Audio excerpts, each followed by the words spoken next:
శుభోదయం పిల్లలు. ఈరోజు మనం తెలుగు తోట 4వ తరగతిలోని 3వ పాఠం దేశమును ప్రేమించుమన్నా అనే పాఠం నేర్చుకుందాం. 3వ పాఠం ఏంటి?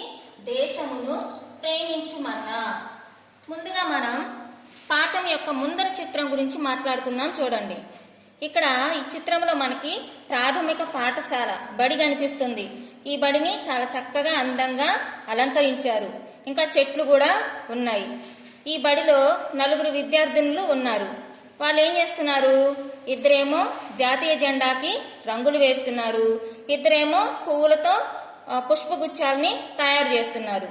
ఇంకా ఇక్కడ జెండా స్తంభం ఉంది, దానికి జాతీయ జెండాని కట్టి ఉంది, ఎగరవేయడానికి సిద్ధం చేశారు అన్నమాట. ఇక్కడ మన జాతీయ జెండా యొక్క గొప్పతనం ఏంటి అంటే దానిలో 3 రంగులు ఉంటాయి.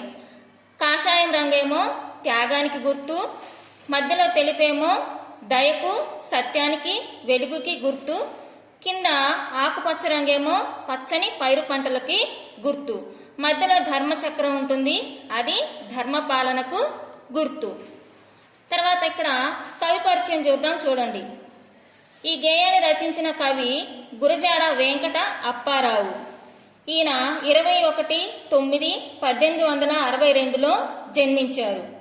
ఆధునిక తెలుగు కవిత్వానికి, సాహిత్యానికి మార్గదర్శకులు, యుగకర్త, కవి, కథకులు, నాటకకర్త, చరిత్రకారులు, శాసన పరిశోధకులు, అన్నిటికన్నా ముఖ్యంగా భాషావేత్త.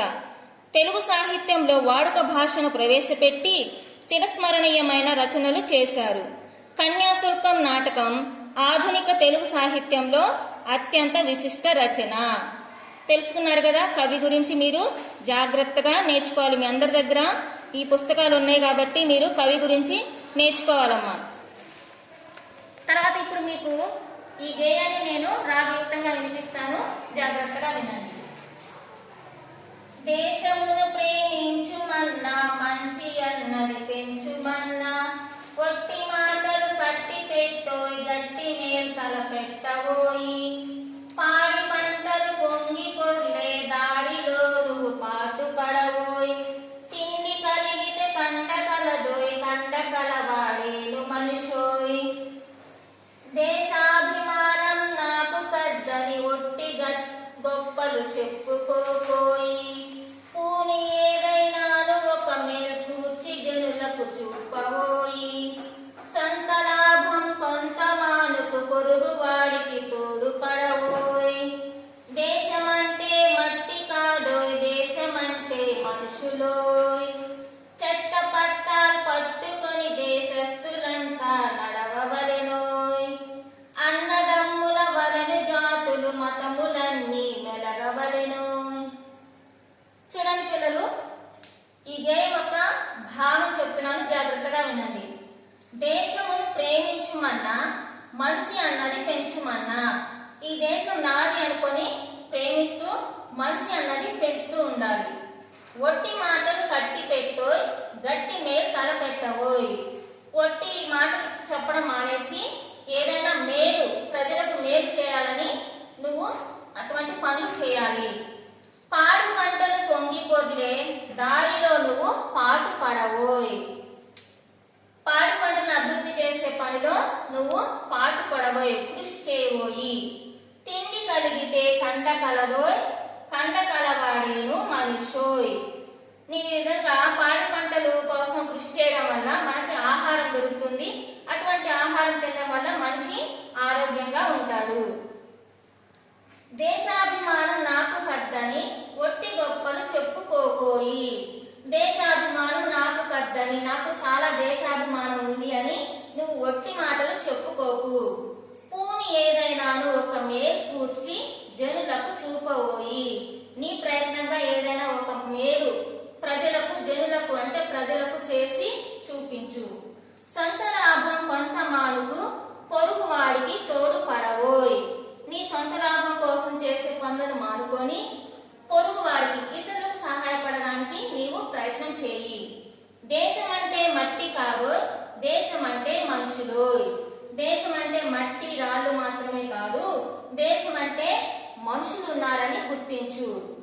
చెట్ట పట్టాలు పట్టుకొని దేశస్థులంతా నడవవలెను. అందరూ ఏదైనా ఆపదలో ఉన్నప్పుడు ఒకరికొకరు చెట్ట పట్టాలి, అంటే కలిసిమెలిసి ఉంటూ సహాయం చేసుకోవాలి. అన్నదమ్ముల వలెను జాతులు మతములన్నీ మెలగవలెను. జాతి మతాలు చూసుకోకుండా వేరే జాతులు వేరే మతాలు అయినప్పటికీ అన్నదమ్ముల్లాగా కలిసి ఉండాలి. అర్థమైంది కదా ఈ గేయం యొక్క భావం.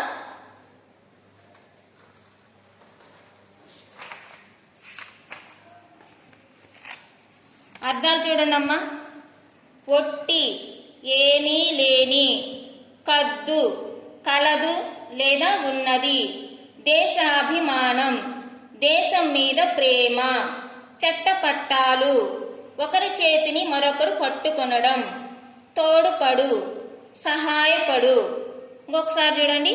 ఒట్టి, ఏమీ లేని, కద్దు, కలదు లేదా ఉన్నది, దేశాభిమానం, దేశం మీద ప్రేమ, చట్టపట్టాలు, ఒకరి చేతిని మరొకరు పట్టుకొనటం, తోడుపడు, సహాయపడు.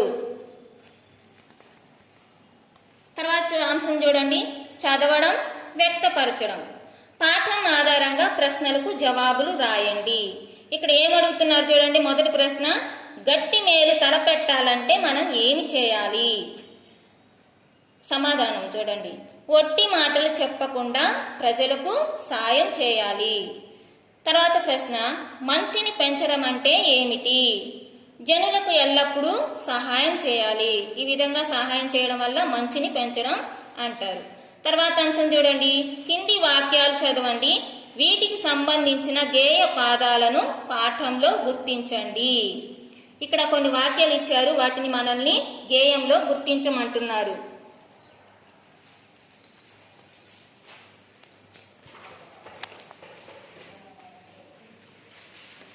ఇక్కడ చూడండమ్మా.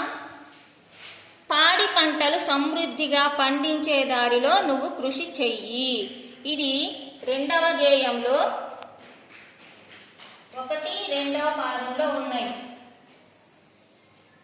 పాడి పంటలు పొంగి పొర్లే దారిలో నువ్వు పాటు పడవోయ్. తర్వాత వాక్యం, నాకు దేశాభిమానం ఉన్నది. ఇది 3వ గేయంలో మొదటి పాదంలో ఉన్నది.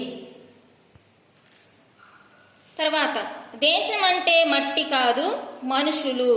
ఇది 4వ గేయంలో 3వ పాదంలో ఉన్నది. 3వ పాదం 4వ పాదంలో.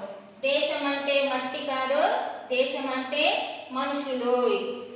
తర్వాత, అన్నదమ్ముల వలె కలిసిమెలిసి ఉండాలి. ఇది 5వ గేయంలో 3, 4లో ఉన్నాయి. అన్నదమ్ముల వలెను జాతులు మతములన్నీ మెలగవలెనోయ్.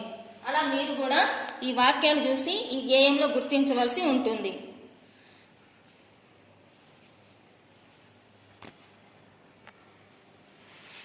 ఎన్ని నిమిషాలు అయిందండి? 8 అవుతుంది. అయితే గేయంలో ప్రాస పదాలను గుర్తించి రాయండి.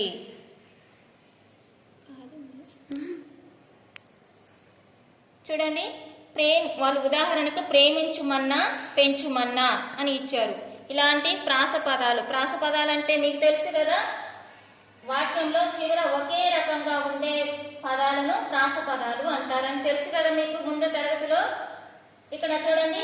ప్రేమించుమన్నా పెంచుమన్నా, కట్టి పెట్టో తల పెట్టబోయి.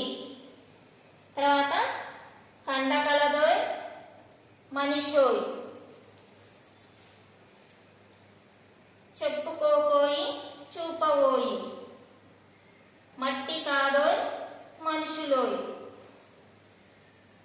నడవవలెనోయ్ మెలగవలెనోయ్. ఇలాంటి పదాలని ప్రాస పదాలు అంటారు. సరే పిల్లలు, తిరిగి తర్వాత తరగతిలో కలుద్దాం.